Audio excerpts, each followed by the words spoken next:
नमस्कार, मैं हूं प्रशांत द्विवेदी। हमारे खास एक्सक्लूसिव प्रोग्राम में आपका बहुत बहुत स्वागत है।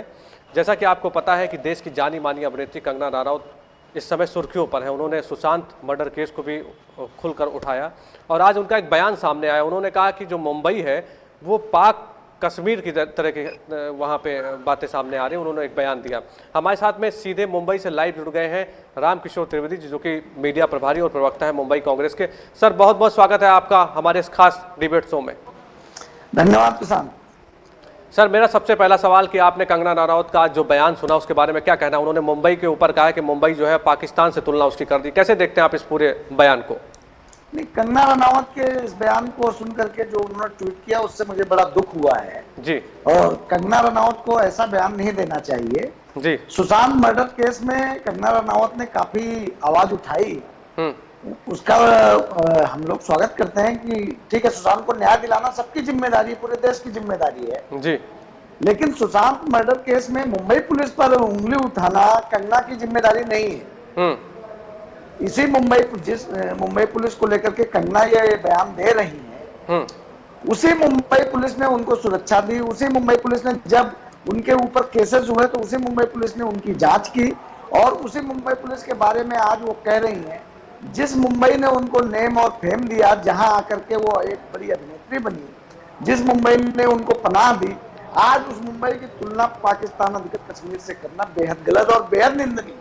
कंगना को यह बयान वापस लेना चाहिए। अच्छा, मुझे बताइए कि आपने जिस तरह से बताया, ठीक है, अब मुंबई में सुशांत का जैसे जो घटनाक्रम सामने आया उसको देखते हुए सरकार कहीं ना कहीं सौतेला व्यवहार नहीं कर रही? आपको नहीं लगता है क्या? अरे, बिहार की जो पुलिस आई थी, जो वहाँ का एसपी आया था, उसको कमरे में बैठा दिया गया, क्वारंटाइन कर दिया गया और लगातार जिस तरह से उनके कहीं ना कहीं जो जांच हो रही थी उसमें कहीं ना कहीं हीला हवाली दिखाई पड़ी थी। आपकी सरकार है वहाँ पर, आपकी मिली जुली उद्धव ठाकरे के साथ सरकार बनी है, तो जब इस तरह की समस्या आएंगी तो बॉलीवुड से लोग बोलेंगे। क्या कहना आपका इस बारे में? मुंबई पुलिस जांच कर रही थी। आप ये देखिए कि आप इसकी शुरुआत में जाइए ना, जब सुशांत सुशांत ने आत्महत्या की, उस समय उनके पिताजी को मुंबई पुलिस ने बुलाया जी। मुंबई पुलिस ने उनसे कहा कि आपको किसी के ऊपर शक है, क्या आप एफआईआर दर्ज कराना चाहते हैं जी। उस समय उन्होंने मुंबई पुलिस में एफआईआर नहीं दर्ज कराई। जो भी लोग कानून को जानते हैं, जो भी लोग समझते हैं कानून को, उनको पता है कि जब तक कोई एफआईआर दर्ज नहीं होती है तब तक पुलिस सीधे एक्शन नहीं कर सकती है। इसके बावजूद मुंबई पुलिस ने 0 एफआईआर दर्ज करके उस मामले में उसकी जांच शुरू की और 55 लोगों को बुला करके इंटरोगेट किया। मुंबई पुलिस अभी किसी निष्कर्ष पर नहीं पहुंची थी जी। अगर सुशांत के पिताजी को एफआईआर दर्ज करानी थी तो घटना मुंबई में हुई, मुंबई में आके एफआईआर दर्ज कराते। उन्होंने पटना में एफआईआर दर्ज कराई। पटना पुलिस का काम था कि उस एफआईआर को दर्ज करके 0 एफआईआर बना करके उसको मुंबई भेजती जी, जो नहीं हुआ। पूरा मामला सुप्रीम कोर्ट में गया। खाम मुंबई पुलिस को दोषी बनाया जा रहा है। मुंबई पुलिस ने जो भी जांच की है, जब सुप्रीम कोर्ट ने कहा कि सीबीआई को जांच दी जाएगी, मुंबई पुलिस ने उनको सीबीआई को जांच सौंप दी। मुंबई पुलिस आज पूरा सहयोग कर रही है। अभी तक पिछले 15 दिन हो गए, सीबीआई भी किसी निष्कर्ष पर नहीं पहुंची है ना जी। तो आप कैसे मुंबई पुलिस के ऊपर ये आरोप लगाया जा सकता है? नहीं, आरोप तो ठीक बात, आपकी बात है। देखिए, जिसकी सरकार है, उद्धव ठाकरे जी की सरकार है, कांग्रेस के साथ में मिली जुली आपकी सरकार है, अब उनके ऊपर ये भी आरोप लगाते हैं कि उत्तर भारतीयों के साथ सौतेला व्यवहार क्यों करते हैं आप कहते हैं उत्तर भारतीय अंदर नहीं आ सकता है, आप काम नहीं कर सकता है, बिहार का आदमी काम नहीं कर सकता है। तो वो भी एक बिहार का आया हुआ एक्टर था और जिस तरह से हीला हवाली दिखाई पड़ रही थी उसमें कहीं ना कहीं प्रश्न तो जरूर उठते हैं। आपने पहले जांच में कुछ चीजें नहीं दिखाई। उद्धव जी को मैं व्यक्तिगत तौर पर भी जानता हूं, उन्होंने कभी ऐसी कोई बात नहीं की है जी। और उद्धव ठाकरे एक ऐसे इंसान है जो सबको लेकर के चलने वाले हैं। आज की तारीख में वो कांग्रेस की गठबंधन सरकार में मुख्यमंत्री हैं और इसके पहले मैं पत्रकारिता में भी उनसे कई बार मिला हूं और मिलता रहा हूं। उनके जो और शिवसेना के इतर उनकी सौम्य प्रकृति है। उन्होंने कभी उत्तर भारतीयों, यहां तक कि मुझे याद है, मैं आप द रिकॉर्ड, उन्होंने मुझे कहा था कि जिन लोगों ने उत्तर भारतीयों पर शिवसेना में हमला किया, उस समय राज ठाकरे वगैरह थे, उसके बाद वो बहुत दिन शिवसेना में नहीं रहे और उत्तर भारतीयों पर जो हमला किया वो राज ठाकरे की पार्टी मनसे ने किया था। शिवसेना में जब राज ठाकरे थे तब उस समय उत्तर भारतीयों पर कल्याण में घटना हुई थी जिसको लेकर उद्धव ठाकरे ने हम सभी हिंदी भाषी पत्रकारों के साथ मीटिंग की थी और उन्होंने कड़ा निषेध जताया था कि इस घटना को लेकर वो काफी दुखी है और उन्होंने कहा था कि हम पार्टी के उन लोगों पर कार्रवाई करेंगे। इसलिए उद्धव ठाकरे के बारे में ये कहना कि नहीं वो उत्तर भारतीय विरोधी है, मैं इसको नहीं मानता हूं। नहीं, ठीक बात। अच्छा, आप नहीं मानते क्योंकि आप सरकार में इस समय तो नहीं मानेंगे। एज ए जर्नलिस्ट जब थे तब तो इस बात को मानते थे क्योंकि जो विजुअल्स आ रहे। प्रशांत जी, मैं सरकार में ठीक है, मैं अभी कांग्रेस पार्टी में अभी आया हूँ जी। इसके पहले जब मैं पत्रकार था तब भी मैं उद्धव ठाकरे से मिलता रहा हूँ एज ए रिपोर्टर, और उनके मन में उत्तर भारतीयों के प्रति जो प्रेम था उसको लेकर के ही हम लोगों की उनकी दोस्ती हुई। लेकिन सर मुझे बताइए कि जो विजुअल्स आ रहे थे, जो बाइट्स आ रही थी, जो बयान आ रहे थे, उसमें कहीं ना कहीं साफ तौर पे कहा जा रहा था, मैसेज जा रहा था। आज कंगना रनौत अगर मैदान में उतर आई तो उसमें उन्होंने क्या खराब किया? अगर वो बोल रही है कि सुशांत के साथ में जो हुआ, उन्होंने कहा कि परिवारवाद बॉलीवुड में हावी है। लगातार आप देखिए अपने बेटे भतीजावाद को जिस तरह से चल रहा, नेपोटिज्म पे उन्होंने खुलकर बातचीत की। तो आज अगर उन्होंने ये बात कही है, आज उन्होंने कही, तो कहीं ना कहीं उनको कुछ ऐसा लगा होगा। वो भी एक बाहरी है, हर आदमी सोचता है कि महाराष्ट्र के आप ये उनको कोई बात कहनी थी, उनको कोई लिखित बयान देना था। अभी जांच चल रही है ना, जांच के बीच में बयान देना या जांच के बीच में जांच को गुमराह करने जैसा है। कोई भी अधिकारी जांच कर रहा है, अभी वो किसी कंगना रनौत को कुछ कहना था, वो आकर के लिखित बयान मुंबई पुलिस में देती, या अभी सीबीआई है, उनके पास में कोई सबूत है, वो जाकर के सीबीआई को सौंपे। उनको रोका किसने है? लेकिन ये कह देना कि मुंबई पुलिस या मुंबई जो है पाक अधिकृत कश्मीर की तरह, ये भाई इसका तो कड़ा विरोध करेंगे। और सबसे बड़ी बात यह है कि आज हमारे मुंबई कांग्रेस के अध्यक्ष एकनाथ गायकवाड़ जी ने इस घटना का कड़ा विरोध किया। उन्होंने कहा मुंबई लाखों लोगों की है, यहाँ आकर के भारत के लाखों लोग कोने कोने से आकर के अपने सपने पूरे करते हैं। मुंबई सबके सपनों की नगरी है, पूरे भारत की है। ऐसी परिस्थिति में कंगना रनौत को मुंबई की तुलना पाक अधिकृत कश्मीर से करना शोभा नहीं देता है। और यही वही मुंबई पुलिस है जिसने कसाब को पकड़ा था जी। आप ये देखिए, इस मुंबई पुलिस के कई लोग बलिदान हुए हैं। तो ऐसी मुंबई पुलिस के ऊपर आरोप लगाना कि मुझे हिमाचल प्रदेश की पुलिस चाहिए, मुझे केंद्र सरकार की सुरक्षा चाहिए, ये गलत है। सर आपने कहा कि जैसा कि आपके प्रदेश अध्यक्ष ने बयान दिया, उन्होंने कहा मुंबई सबकी है, लेकिन ये शिवसैनिक क्यों नहीं मानते इस बात को कि मुंबई सबकी है? वो समस्याएं तो जस की तस बनी हुई हैं। ऐसे बयान आते हैं उनके, आप कार्यकर्ताओं की हरकतें देख लीजिए। अभी इस समय आप देखिए, हम आपको अपने स्क्रीन पर विजुअल दिखा रहे हैं। कोई एक महिला है, अगर उसने कोई बयान दिया है तो मुझे लगता है ये सब शोभा नहीं देता। सर भारत में खुल के बोलने की आजादी सबको है, अगर उन्होंने बोल दिया।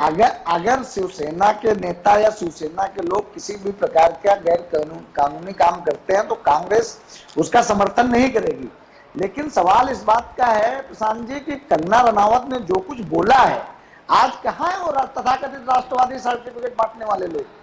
उनको वो मुंबई में नहीं रहते हैं। वो क्यों नहीं बोल रहे हैं कि कंगना रनौत ने गलत बोला है? कंगना रनौत को ऐसा नहीं बोलना चाहिए। सुशांत के साथ न्याय होना चाहिए, ये हम सबकी इच्छा है। सुशांत हम लोगों के लिए एक आइकन की तरह था।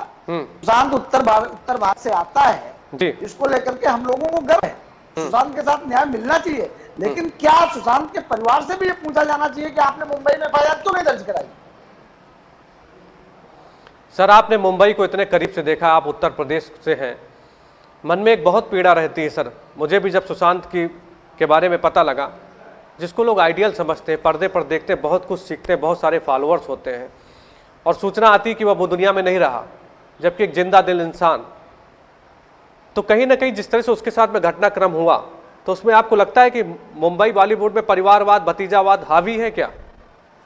इसकी वजह से समस्या हो रही। अभी सीबीआई उसकी जांच कर रही है, सुशांत ने आत्महत्या कैसे की, किस तरह से की, उसमें कौन लोग इन्वॉल्व हैं। आपको हमारे देश की सबसे बड़ी एजेंसी है सीबीआई जी।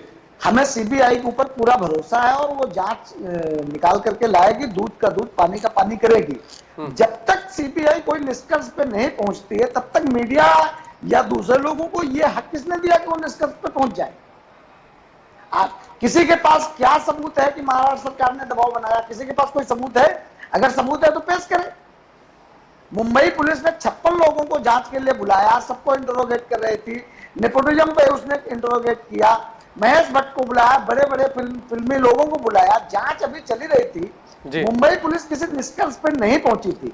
उसके बीच में अगर आप बिहार में एफआईआर दर्ज कराते हैं, उसको लेकर के पॉलिटिक्स करते हैं, फिर आप जो आरोप लगाते हैं, आप बताइए संदीप सिंह कौन है? जिस संदीप सिंह का नाम ड्रग स्कैंडल में आ रहा है, जो अभी तक, हालांकि अभी तक कोई किसी निष्कर्ष में नहीं पहुंचा है, लेकिन जिस तरीके की जांच आ रही है, वो ये संदीप सिंह है जिसने प्रधानमंत्री नरेंद्र मोदी की बायोपिक बनाई है। इसका क्या कनेक्शन है सिद्धार्थ के साथ, सुशांत के साथ में? और ये ड्रग डीलिंग में इसका नाम क्यों आ रहा है? अच्छा, मुझे बताइए कि आपने जैसे कहा, ठीक है, अब ये शिवसैनिक, अब संजय निरुपम किस तरह का बयान देते हैं? कौन अधिकार देता है इस तरह के बयान देने का? क्या उद्धव ठाकरे बोलते हैं कि आप इस तरह से बयान दीजिए? आप संजय राउत, हाँ, संजय राउत ने जो बयान दिया, देखिए उनका बयान है, और मुझे लगता है इस बारे में आपको संजय राउत से बात करनी चाहिए कि संजय राउत ने ऐसा बयान क्यों दिया। देखिए, मैं संजय राउत के बयान को डिफेंड करने के लिए यहाँ नहीं बैठा हूँ। नहीं, ठीक बात है आप, लेकिन मैं जानना चाहता हूँ, देखिए मिली-जुली सरकार में साथ में है आप। प्रशांत जी, मुंबई में हम लोग, हमारी तीसरी पीढ़ी है जी, और मुंबई के अंदर कभी कोई प्रॉब्लम हुई नहीं है, कोई समस्या नहीं हुई। अगर कोई राजनीतिक समस्या बनाई जा रही है, किसी तरीके, कंगना रनौत को यह अधिकार किसने दिया है कि मुंबई को पाकिस्तान बोल दें, या पाकिस्तान उनके कश्मीर बोल दें, या उसकी तुलना कर दें? यह अधिकार किसने दिया कंगना रनौत को? कौन है कंगना रनौत? मुंबई में उनका क्या योगदान है? मुंबई को बनाने में कितना योगदान है उनका? तो कंगना रनौत, देखिए कंगना रनौत को लेकर के अगर शिवसेना के अंदर इस तरह की प्रक्रिया हो रही है जी, तो अगर कोई इसमें कोई गैर कानूनी प्रक्रिया वो कर रहे हैं, तो जैसा कि अभी बताया जा रहा है कि महिला आयोग ने महाराष्ट्र बीजेपी को कहा है, ऑर्डर दिया जी, हाँ, कि भाई आप संज्ञान लीजिए, शिवसेना नेता जो भी कर रहे हैं, अगर शिवसेना नेता कोई भी गैर कानूनी काम कर रहे हैं तो उनके ऊपर एफआईआर होनी चाहिए। लेकिन कंगना रनौत ने इसको उकसाया है, तो कंगना रनौत के ऊपर भी एफआईआर होनी चाहिए। सर, लेकिन एक दुर्भाग्य बहुत बड़ा है। देखिए, संजय राउत ने अभी एक बयान दिया कि सुशांत राजपूत इतना फेमस नहीं हुआ जितना इस मतलब आत्महत्या के बाद हो गए। तो सर, कोई जब दुनिया से छोड़ के चला गया, लेकिन इस तरह के बयान आते हैं, तो उसमें क्या उद्धव जी उनसे कहते नहीं कि किस तरह की बातें सामने आ रही हैं? कौन अधिकार देता है इस तरह बोलने का? मतलब, और आपकी मिली-जुली सरकार, मैं समझ सकता हूं कि आप किसी के व्यक्तिगत नहीं, आज आप ठीक है, संजय राउत नेता हैं, वो बयान देते हैं, इसलिए वो बयान जो है काफी वायरल हो जाते हैं। लेकिन आज आप बताइए, दबे स्वर में लोग अपने घरों में बात तो करते हैं ना कि सुशांत सिंह के बारे में मीडिया इतना ज्यादा खबर चला रही है, जिस तरीके से आज देश की जीडीपी 24% गिर गई, उसकी कहीं कोई चर्चा नहीं है। ठीक है, मैं ये नहीं कहता हूं कि सुशांत सिंह का आप मर्डर मत चलाइए, लेकिन आप 24 घंटे सुशांत सिंह चलाएंगे, 12 घंटे सुशांत सिंह चलाएंगे, दूसरी कोई चीज ही नहीं है। आप बताइए, वहां डीआरडीओ के सामने कैमरे खड़े हुए, वो आया, क्या ये क्या है? इस पे भी तो कहीं ना कहीं रोक लगनी चाहिए ना, इस पे भी कोई चर्चा होनी चाहिए, इस पर भी कोई बहस होनी चाहिए। आप मीडिया से, हम भी मीडिया से रहे हैं, मीडिया का भी अपना एक दायरा, मीडिया को जज किसने बना दिया है? मीडिया को अपना काम करना चाहिए। मीडिया को अगर काम करने से कोई रोक रहा है तो उसका विरोध किया जाना चाहिए, लेकिन मीडिया तो आज जज बनी बैठी है। कुछ बकलोल लोग कैसे मीडिया में चिल्ला रहे हैं, आप देख रहे हो ना।